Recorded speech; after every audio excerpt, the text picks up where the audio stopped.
What's going on, y'all? Thanks for checking in with Callie. Please like, subscribe if you haven't. So here's another case of Ty Lue experimenting again. If you've been on my channel or if you've listened to me speak over the last couple years, on this channel, you've heard me give Ty Lue praise when praise was, warranted. But you've also heard me give Ty Lue criticism when criticism was warranted. And when I think about the situation here,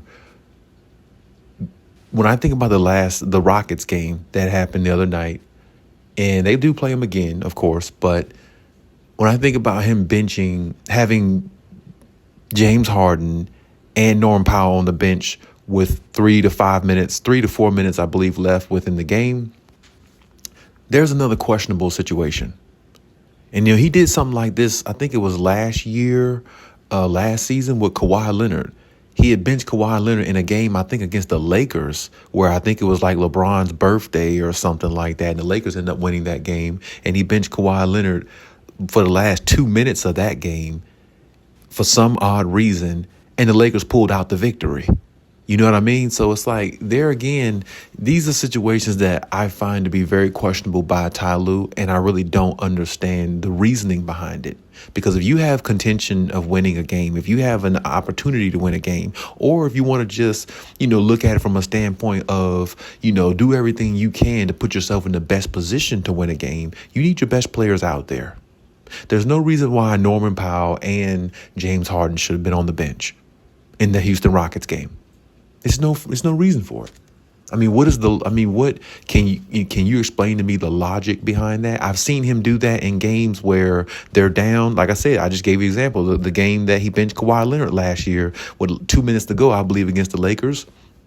And I believe the Lakers were up by 5 or 6 points, whereas I think the Clippers had like a 17-point lead earlier in the game, like in the first half or something like that. But even still, if the Lakers came back and they took the lead by 5 or 6 points with 2-3 minutes left in that game, why the hell would you sit Kawhi Leonard down? Why would you sit down your best player when he is the type of player who can rise to the occasion, possibly, and propel your team and put you over the top? Now, in this situation, your two best players are James Harden and Norman Powell. And the way Norman Powell's been playing this season so far, he definitely looks like the second star they've always needed. Unlike Paul George did at times, whereas he was claimed to be the second star, but his gameplay a lot of times didn't display that, which is the reason why I feel like the Clippers ultimately have not reached their destination of winning a championship. Of course, you can throw Kawhi Leonard's health in there, but with all the other pieces that they had on this team last season, Paul George should have been good enough to at least get them a pass, get them to the next round, get them to a couple rounds in the playoffs with the talent he had around him. But he just didn't play like a number 2 star player. I just think personally he's a number 3 on a team at this point in his career. But that's neither here nor there. Ty Lue has had a lot of questionable coaching decisions throughout the seasons, ever since, I've been, speaking on him and speaking on how he coaches. And like I said, he does a little bit too much experimenting for me. Understandably so. You want to give other guys opportunities to go out there and play and get their feet wet and things like that, and try to build chemistry amongst everybody on the floor so they could feel engaged. I get that. But that's why you have practices for guys to feel engaged if they're not getting much playing time.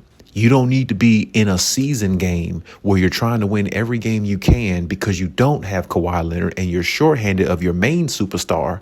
You need to try to win all the games you can so you can stay afloat and don't fall into the play-in tournament type situation or be in that category none throughout the season if you can help it.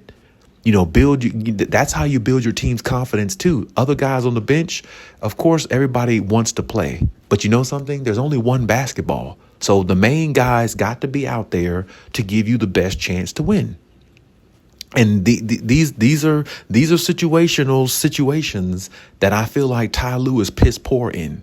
And I've always said his coaching is good at times, but sometimes it wanes. It goes to the left. And when I say that, let me preface that by saying this. When I say his coaching goes to the left, he also was trained and, mentored by Doc Rivers. So sometimes I feel like he's not coaching himself. He's using some of Doc Rivers' tactics within his coaching abilities, which allows his team to falter or fall under sometime. And you look at Doc Rivers, to me, he is a piss poor coach now. His style was fine back in the early 2000s, maybe, 2009, something like that. Or at least with the Celtics it was. Other than the Celtics, his style's been trashed because he's coached the Orlando Magic's way back in the day. That didn't work. Milwaukee, name it. It's always an issue with Doc Rivers. And like I said, Ty Lue is a protege or a product of him. And that's what scares me the most about the Clippers more times than not. I like his coaching at times because he actually allows the process to go the way it's supposed to.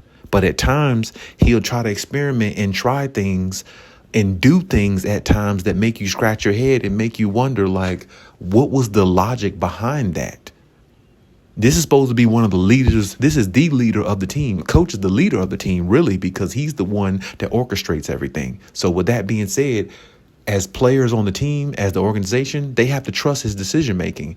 And I just don't know in certain situations if the Clippers will be able to do that. Now, having a player like Kawhi Leonard on the floor, he can override a lot of things because with a player like him, with the talent around him, they might build enough of a substantial lead in a lot of games in which they do to where it doesn't matter how his coaching is because it doesn't affect when you have a 20 plus point lead and you got a superstar like Kawhi who can suffice for the mistakes that even Ty Lue makes. Because Kawhi Leonard is used to having coaches like Greg Popovich, where he knows certain things about the game that even Ty Lue doesn't know. Because Ty Lue won a championship with the Cleveland Cavaliers, but that championship was really lucky because LeBron and Kyrie averaged 30, 40 points the last 2 to 3 games of that series. And they were down 3-1. So against the Warriors. So, that was really one of those lucky type situations. It wasn't like he really outcoached Steve Kerr or anything like that because he's not as smart as a coach as Steve Kerr. He's not as good as coach as Steve Kerr. This is a chess game. And honestly, against coaches like that, he's going to get checkmated 9 times out of 10. That's just the way it is, especially doing things like this. It just doesn't really make any sense. Now, I'm not giving him a pass by any means, but we're just going to see how the season goes. And if he has a lot more questionable, calls and decisions, I think the Clippers might really have to think about, making provisions for somebody else going into next season. Now, I understand he signed a contract, I believe, but coaches' contracts are not NBA players' contracts, so they can definitely find a way to get up off that, or if they, happen to have another candidate or something like that, which I don't know how that's going to work out, but there's ways. There's just ways, and like I said, I just don't know. I question. I've questioned him throughout the years. I'm pretty sure you've questioned him, in a lot of his decisions that he's made as for the team. So I tell you what, just leave any comments in the comment section. Let me know what you think. And as always, we'll talk about it.